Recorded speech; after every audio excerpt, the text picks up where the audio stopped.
안녕하십니까. 10분 만에 배우는 간터 조선인 학살. 저는 기업과 평화를 위한 1923 역사관 김종수 관장입니다. 최근에 시리아에서 또 아프가니스탄에서 전쟁을 피해 입국한 사람들이 있었죠. 어떤 분들은 안쓰럽다고 잘 보살펴 드리지 않은 분들도 있었지만 또 어떤 분들은 우리나라에서 몹쓸 짓을 할지 모른다며 염려하는 분도 있었습니다. 여러분들은 어떤 마음이셨나요? 오늘은 100년 전에 어쩔 수 없는 상황에 처해 시리아인이나 아프가니스탄인들처럼 일본으로 건너갔던 우리 조선인들의 이야기 하나 들려드리도록 하겠습니다.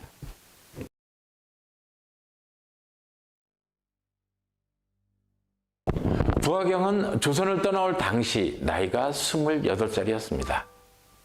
그는 집을 떠나온 일본 사람들과 함께 마시타야라고 하는 여관에 묵고 있었습니다. 그는 이 동네 저 동네를 다니면서 엿을 팔고 다녔습니다. 물론 엿장수인이 인기가 많았겠죠. 마을 사람들도 그를 모르는 사람이 없었습니다. 하지만 일본 경찰들은 그를 그렇게 보지 않았어요.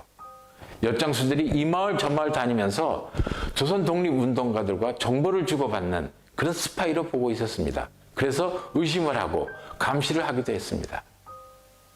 그러던 어느 날 1923년 9월 1일 일본 간토 지역에 대지진이 일어났습니다. 도쿄와 치바, 가나가와는 쑥대밭이 되었습니다. 지진으로 인해서 땅이 갈라지고 전신주가 무너져서 불똥이 일고 밭 짓는 화로가 뒤집어져서 불씨들이 사방팔방으로 날리면서 도쿄는 그야말로 불바다가 되었습니다. 지진이 잠잠해지면서 불바다 속에 살아남았던 사이타마 주민들이 심하게 그을린 모습으로 기차를 타고 집으로 들어오면서 이상한 소문을 전했어요. 조선인에 대한 유언비어였습니다. 잘 아시지요? 조선인이 우물에다 독을 풀었다. 강도짓을 하고 돌아다닌다. 공장을 폭파한다고 하는 그런 뜬소문이었습니다. 마을 사람들은 재난을 당하면 흉흉한 소문이 돌지만 대부분 근거도 없고 바람처럼 사라지는 경험들이 많았기 때문에 이런 소문들을 대수롭지 않게 여겼습니다. 하지만 사이타마 현청, 그러니까 우리식으로 말하면 군청의 중앙정부로부터 공문이 날아들었습니다. 그 내용은 조선인을 조심하고 마을마다 조선인들이 나쁜 짓을 못하게 자경단을 구성해서 마을을 지키라고 하는 것이었습니다. 일본 사람들은 어라? 사실인가 보네? 하고 긴가민가 하는 사람들이 늘어났어요. 누구도 자기 눈으로 본 일이 없기 때문이죠. 그러더니 얼마의 시간이 지나고 간토 지역 곳곳에 계엄령이 내려졌다라고 하는 소식이 마을 사람들에게 전달되었습니다.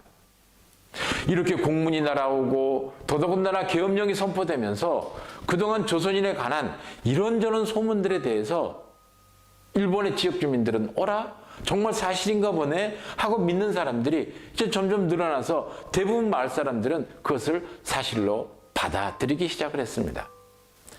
자, 과연 이러한 상황에서 사이타마 엿장수 부하경은 어떻게 되었을까요?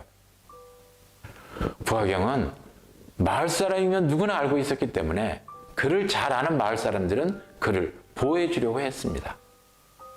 경찰서장도 부하경을 잘 알고 있었기 때문에 경찰서 끝방에 숨어 있도록 했습니다. 엿장수 부하경은 자기를 보호해주는 마을 사람들과 경찰서장에 참으로 감사하게 생각했습니다. 그래서 뭐라도 보답하고 싶어서 경찰서 마당에 풀을 뽑고 있었습니다. 그런데 이 모습을 조선인을 찾아다니는 어떤 사람이 보게 된 것입니다.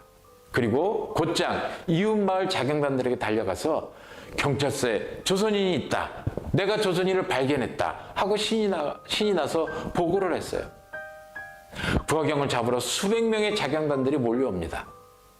부하경을 잘 아는 경찰서장은 어떻게든 막아보려고 설득했지만 누군가 조선인을 보호해 줬으니 당신 경찰서장도 빨갱이다 하고 외쳤어요. 그러자 서장은 도망치고 자경단원들은 경찰서로 몰려들어가 수용소에 안에 있던 부하경을 끌고 나왔습니다. 끌고 나오면서 죽창으로 사정없이 찌르고 몽둥이로 내리쳤습니다. 결국 부하경은 너무 많은 피를 흘리면서 죽어갔습니다. 부하경은 숨을 몰아쉬면서 손끝에 피를 모아 벌, 일본 죄무라고 하는 5글자를 남기고 숨을 거두었습니다. 이 5글자는 어떤 의미를 담고 있었을까요? 죄 없는 나를 일본이 벌하다 라고 해석하기도 하지만 죄 없는 나를 죽인 일본을 벌하라 라고 하는 뜻으로 해석이 되기도 합니다. 부하경의 죽음을 슬퍼한 요리 마을 사람들, 특히 부하경과 절친이었던 미야자와 키쿠지르라고 하는 안마사가 마을 사람들의 마음을 모아서 그를 잘 묻어줬습니다. 그리고 묘비를 세웠습니다. 마을 사람들은 그의 묘비에 그의 이름과 나이, 그리고 그가 떠나온 고향의 주소까지 또렷하게 새겨 놓았습니다. 그렇게 많은 조선인들이 학살당했지만 이름이 적힌 묘비는 사이타마에 2개밖에 없습니다.